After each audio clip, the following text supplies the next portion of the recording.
ఇన్నాళ్ళు యూరోప్లో ఉన్న ప్రతి దేశం అమెరికాతో దోస్తీ చేయాలి అని చూసేది. కానీ ఇప్పుడు సీన్ రివర్స్ అయింది. దానికి కారణం ట్రంప్ తీసుకుంటున్న నిర్ణయాలు. అబ్బో, ఒకటా రెండా? యుఎస్ ప్రెసిడెంట్ అయినప్పటి నుండి ట్రంప్ హడావిడి చేస్తూనే ఉన్నాడు. పైగా ప్రపంచ దేశాలన్నిటి మీద పెత్తనం చేయాలని ట్రై చేస్తున్నాడు. దాంతో విసిగిపోయిన యూరప్ దేశాలతో పాటు డెన్మార్క్ వంటి మరికొన్ని దేశాలు ఇప్పుడు ఇండియాతో స్నేహం చేయడానికి ట్రై చేస్తున్నాయి. ఇంతకుముందు అమెరికాకు ఎలాంటి రెస్పెక్ట్ ఇచ్చి ఆ దేశంతో స్నేహం చేయడానికి ఎగబడ్డాయో ఇప్పుడు కూడా ఇండియా వైపు అదేవిధంగా ఫ్రెండ్లీ హ్యాండ్ చేస్తున్నాయి. ఇప్పుడు ఒక్కసారిగా సీన్ రివర్స్ అవ్వడానికి కారణం ఏమిటి? ప్రపంచంలో ఎన్నో పెద్ద పెద్ద దేశాలు ఉండగా కూడా మన ఇండియాతోనే దోస్తీ చేయాలి అని ప్రపంచ దేశాలు క్యూ కట్టడం వెనుక మతలబేంటి? అమెరికా యూరప్ దేశాల మధ్య ఈ ఫ్రెండ్షిప్ మునిగిపోయిందా? ఇప్పుడు కొత్తగా వస్తున్న యూరప్ ఇండియా లవ్ స్టోరీ గురించి ఈరోజు ఈ వీడియోలో మనం పూర్తిగా డీటెయిల్డ్గా చెప్పుకుందాం. అంతకంటే ముందు మీరు మా ఛానల్ సబ్స్క్రైబ్ చేసుకోకపోతే వెంటనే సబ్స్క్రైబ్ చేసుకోండి. కామెంట్ సెక్షన్లో జై హింద్ అని రాయడం మాత్రం మర్చిపోకండి. ఇక స్టోరీలోకి వెళ్తే ఈ మధ్యకాలంలో ట్రంప్ చాలా తప్పుడు నిర్ణయాలు తీసుకుంటూ ఎంత దూకుడుగా ప్రవర్తిస్తూ ఉన్నాడు. ఎన్నో దేశాల మీద ట్యాక్సుల మోత మోయిస్తున్నాడు. అతను అమెరికాకి మంచి చేయాలి అనుకోవడంలో తప్పులేదు. కానీ వేరే దేశాల ఇబ్బందులను కూడా అతను పట్టించుకోకపోవడం ఇక్కడ సమస్యలను తెచ్చిపెడుతూ ఉంది. దీనికి కొన్ని దేశాల మీద అతను విధిస్తున్న శాంక్షన్స్ కూడా తోడయ్యాయి. నిన్న మొన్నటి వరకు ప్రపంచంలోనే అత్యంత పవర్ఫుల్ నేషన్ ఏదైనా ఉంది అంటే అది అమెరికా అని అందరూ చెప్పుకునేవారు. అమెరికాతో మంచి సంబంధాలు కలిగి ఉండాలి అని ప్రతి ఒక్కరూ కోరుకుంటూ ఉండేవారు. కానీ ఇప్పుడు సిచ్యువేషన్ పూర్తిగా మారుతూ ఉంది. డెన్మార్క్ వంటి దేశాలు కూడా మన ఇండియాకి పెద్దన్న హోదా ఇవ్వబోతున్నారు. సింపుల్గా చెప్పాలంటే యూరప్ దేశాలు భారతదేశాన్ని తమ బలమైన పార్ట్నర్గా భావిస్తూ ఉన్నాయి. దీనికి ప్రూఫ్ ఏంటంటే ఈ దేశాలు ఎప్పుడు భారతదేశం నుండి ఆయుధాలను కొనుగోలు చేయాలి అని ఆలోచిస్తూ ఉన్నాయి. కేవలం ఆయుధాలు మాత్రమే కాదు, మన భారతదేశంతో టెక్నాలజీ రక్షణ రంగంలో కూడా పార్ట్నర్ కావాలి అని ఆ దేశాలు భావిస్తున్నాయి. ఇలా ఎందుకు జరుగుతుందో మనం మాట్లాడుకునేటప్పుడు దీనికి ప్రధాన కారణం ఏమిటంటే ఒకప్పుడు ప్రపంచంలో గొప్ప పార్ట్నర్స్గా ఉన్న అమెరికా యూరప్ దేశాల మధ్య ఇప్పుడు డిస్టెన్స్ పెరిగిపోతూ ఉంది. ముఖ్యంగా యూరోపియన్ దేశాలకు అమెరికా తమను మోసం చేస్తూ ఉంది అనే విషయం మెల్లగా అర్థమైంది. ప్రపంచంలో అతిపెద్ద భాగస్వాములు ఎవరైనా ఉన్నారు అంటే అది యూరప్, అమెరికా మాత్రమే. అయితే ఇది కేవలం హిస్టరీ. ప్రజెంట్ సిచ్యువేషన్లో అమెరికాకి యూరప్ దూరం అవుతూ వస్తూ ఉంది. ఇంతకుముందు డిఫెన్స్ సెక్టార్లో కానీ లేదా టెక్నాలజీ బిజినెస్ రంగంలో ప్రతి రంగంలో కూడా అమెరికా, యూరప్ కలిసి పనిచేస్తూ ఉండేవి. ఇప్పుడు మాత్రం ఆ రెండు దేశాల స్నేహంలో బేటలు కనిపిస్తూ ఉన్నాయి. రష్యా యుక్రెయిన్ యుద్ధ సమయంలో అమెరికా పూర్తిగా మద్దతు ఇస్తుందని యూరప్ భావించింది. కానీ అక్కడ ఏం జరిగిందో అందరికీ తెలిసిందే. అమెరికా హెల్ప్ చేసింది, కానీ అది కేవలం కంటి తుడుపు చర్యగా మాత్రమే ఉంది. అంటే ఏదో సహాయం చేయాలని చేసిందే కానీ పూర్తి శక్తితో దృష్టి పెట్టలేదు. అమెరికా దృష్టి మొత్తం ఇప్పుడు ఏషియా పసిఫిక్ పైన, చైనా పైన ఎక్కువగా ఉంది. దాంతో యూరప్ తనను అమెరికా పట్టించుకోవట్లేదు అనే ఫీలింగ్లోకి వచ్చేసింది. అగ్నికి ఆజ్యం పోస్తున్నట్టుగా యూరోపియన్ వస్తువుల మీద ట్రంప్ ట్యాక్స్ పెంచేశాడు. దాంతో యూరప్ కంపెనీలు భారీ నష్టాలను చవిచూడడం ప్రారంభించాయి. ఇక యూరోపియన్ దేశాలు ఇప్పుడు ఇండియా వైపు చూస్తూ ఉన్నాయి. ఎందుకంటే భారతదేశం అత్యంత వేగంగా డెవలప్ అవుతూ ఉన్న దేశం. టెక్నాలజీ పరంగా కూడా మన బలం ఎవరికి తీసిపోదు. పైగా మనం ఇంతవరకు ఎవరిని మోసం చేసింది కూడా లేదు. అందుకనే భారతదేశం వైపే ఈ యూరోప్ దేశాలన్నీ చూస్తూ ఉన్నాయి. ముఖ్యంగా మన డిఫెన్స్ సెక్టార్లో యూరోప్ పెద్ద పార్ట్నర్షిప్ చేయబోతుంది అని మనకి సమాచారం అందింది. ఒకవేళ ఇది నిజంగా జరిగితే భారతదేశం మీద యూరోప్ శ్రద్ధ పెడితే మన కంపెనీలకు చాలా లాభం కలిగే అవకాశం ఉంది.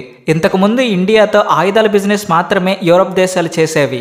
కానీ ఇప్పుడు సిచ్యువేషన్ మారిపోయింది. అంటే మన సొంత ఆయుధాలను మనమే తయారు చేసుకుంటూ ప్రపంచానికి కూడా ఎగుమతి చేస్తూ ఉన్నాము. మన దగ్గర తేజస్ ఫైటర్ జెట్ లాంటి అత్యంత గొప్ప టెక్నాలజీ కలిగిన యుద్ధ విమానాలు ఉన్నాయి. ఇది చాలా తక్కువ ధరకు దొరకడమే కాకుండా వీటి పనితీరు కూడా చాలా గొప్పగా ఉంటుంది. ఇప్పటికే ఎన్నో దేశాలు ఈ ఫైటర్ జెట్ని కొనుక్కోవడానికి ఇంట్రెస్ట్ చూపిస్తూ ఉన్నాయి. దీని తర్వాత చెప్పుకోవాలి అంటే బ్రహ్మోస్ మిసైల్ గురించి చెప్పుకోవాలి. ప్రపంచంలోనే అత్యంత వేగంగా కదిలే super sonic cruise missile BrahMos. Philippines ఈ మిసైల్ని ఇప్పటికే కొనుగోలు చేసింది. దాంతో ఇప్పుడు యూరోపియన్ దేశాలు కూడా దీని మీద ఇంట్రెస్ట్ చూపిస్తూ ఉన్నాయి.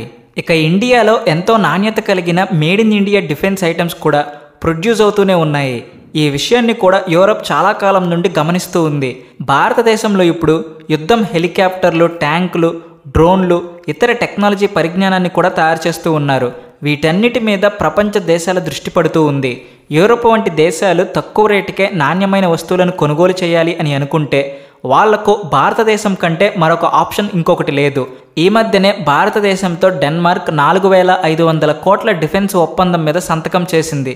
ఇక దాంతోపాటు ఫ్రాన్స్ మన ఇండియా తయారు చేసిన తేజస్ మార్క్ 1A విమానం మీద కూడా ఇంట్రెస్ట్ చూపిస్తూనే ఉంది.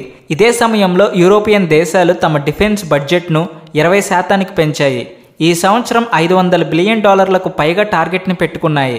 యూరోప్ అమెరికా మధ్య 75 సంవత్సరాల నుండి ఉన్న స్నేహం ఇప్పుడు శత్రుత్వంగా మారడానికి సిద్ధంగా ఉంది. 2023లో యూరోపియన్ స్టీల్ మీద 25 ట్యాక్స్ వేసింది అమెరికా. అల్యూమినియం మీద కూడా ఇంత రేటుతో ట్యాక్స్ వేయడంతో యూరోప్ షాక్ అయింది. దాంతో యూరోప్కి $300 బిలియన్ నష్టం ఒక్క ఏడాదిలోనే కలిగింది. ఇక ఇదే సమయంలో రష్యా యుక్రెయిన్ యుద్ధంలో అమెరికా యూరోప్ను ఒంటరిగా వదిలేసింది. అందుకని తనకు మంచి స్నేహితుడు కావాలి అని యూరోప్ గ్రహించింది. ఈ టైంలో ఈ దేశాలకు భారతదేశం ఒక గొప్ప పార్ట్నర్గా కనిపిస్తూ ఉంది. ఇప్పటికే మనం డెన్మార్క్తో గ్రీన్ ఎనర్జీతో పాటు సైబర్ సెక్యూరిటీ విషయంలో కూడా ఒక ఒప్పందం చేసుకున్నాము. దాంతో మిగిలిన యూరోప్ దేశాల చూపు కూడా భారతదేశం మీద పడింది. భవిష్యత్తులో భారతదేశానికి యూరోప్కి మధ్య బలమైన బిజినెస్ ట్రాన్సాక్షన్స్ జరిగే అవకాశం కనిపిస్తూ ఉంది. ఇప్పటికే ఇటువంటి విషయాల మీద భారతదేశంతో ఎన్నో దేశాలు చర్చలు చేస్తూ ఉన్నారు. ఇది అన్ని దేశాలకు కూడా ప్రయోజనాన్ని కలిగిస్తుంది. ఒకవేళ ఒప్పందం అప్రూవ్ అయితే భారతదేశం నుండి యూరోప్కి ఎగుమతులు వేగంగా పెరుగుతాయి. మేడ్ ఇన్ ఇండియా ఉత్పత్తులు కూడా యూరోప్లో చౌకగా దొరుకుతాయి. దీనివల్ల భారతదేశంలో ఉన్న కంపెనీల వ్యాపారం పెరుగుతుంది. దాంతోపాటుగా యూరోప్లో ఉన్న కంపెనీలకు కూడా లాభం కలుగుతుంది. భారతదేశంలో ఈ కంపెనీలు ప్రొడక్షన్ ప్లాంట్లను ఏర్పాటు చేస్తాయి. ఇవి లక్షలాది ఉద్యోగాలను సృష్టిస్తాయి. డిఫెన్స్ రంగంలో పెరిగిన పెట్టుబడితో భారతదేశం ఆధునిక ఆయుధాలను తయారు చేయడానికి మరిన్ని అవకాశాలు లభిస్తాయి. చైనా యూరోప్కి ఒక ఇంపార్టెంట్ బిజినెస్ పార్ట్నర్. అలాంటి సమయంలోనే చైనా బెల్ట్ అండ్ రోడ్ ఇనిషియేటివ్ని స్టార్ట్ చేసింది. ఈ ఇనిషియేటివ్ ద్వారా యూరోప్ దేశాలు పూర్తిగా అప్పుల్లో చిక్కుకుపోయాయి. అందుకనే చైనా మోసాన్ని గమనించిన యూరోప్ దేశాలు భారతదేశంతో ట్రేడ్ ఒప్పందాన్ని కుదుర్చుకోవాలి అని నిర్ణయించుకున్నాయి. గత సంవత్సరం యూరోపియన్ దేశాల మొత్తం డిఫెన్స్ బడ్జెట్ $500 బిలియన్ చేరుకుంది. దానిలో 30% ఇప్పుడు భారతదేశం నుండి ఆయుధాలను కొనుగోలు చేయడానికి ఖర్చు చేయాలి అని నిర్ణయించుకున్నారు. దీనికి కారణం భారతదేశంలో చౌకైన అలాగే అధునాతనమైన ఎన్నో గొప్ప ఆయుధాలు దొరుకుతాయి. ఇటీవల యూరోపియన్ కంపెనీ ఎయిర్బస్ భారతదేశంలో C-295 సైనిక విమానాలను తయారు చేయడానికి 2000 కోట్లు పెట్టుబడి పెట్టింది. అయితే డిఫెన్స్ ఎక్స్పోర్ట్స్లో భారతదేశం 2023లో $7 బిలియన్ల రికార్డును బద్దలు కొట్టింది. దీన్ని బట్టి చూస్తుంటే ఇక మీదట భారతదేశం ప్రపంచ దేశాలతో డిఫెన్స్ బిజినెస్లో దూసుకుపోతుంది అని తెలుస్తూ ఉంది. డెన్మార్క్ నుండి ఫ్రాన్స్ వరకు ప్రతి దేశం భారతదేశపు సాఫ్ట్ పవర్, హార్డ్ పవర్ మిసైల్స్ను కొనుక్కోవడానికి ఇంట్రెస్ట్ చూపిస్తూ ఉన్నాయి. భారతదేశానికి ఈ దేశాల మధ్య వ్యాపారం $200 బిలియన్ దాటిన వెంటనే మన ఇండియా డిఫెన్స్ ఎక్స్పోర్ట్స్లో ప్రపంచంలోని మొదటి 5 దేశాలలో ఒక దేశంగా మారిపోతుంది. ఇక 10 లక్షల మంది యువకులకు ఉద్యోగాలు లభిస్తాయి. ఈ లవ్ స్టోరీ మనల్ని సూపర్ పవర్గా మార్చేందుకు ఎంతో హెల్ప్ చేస్తుంది. ఈ వీడియో మీద మీ అభిప్రాయాన్ని కామెంట్ సెక్షన్లో చెప్పండి.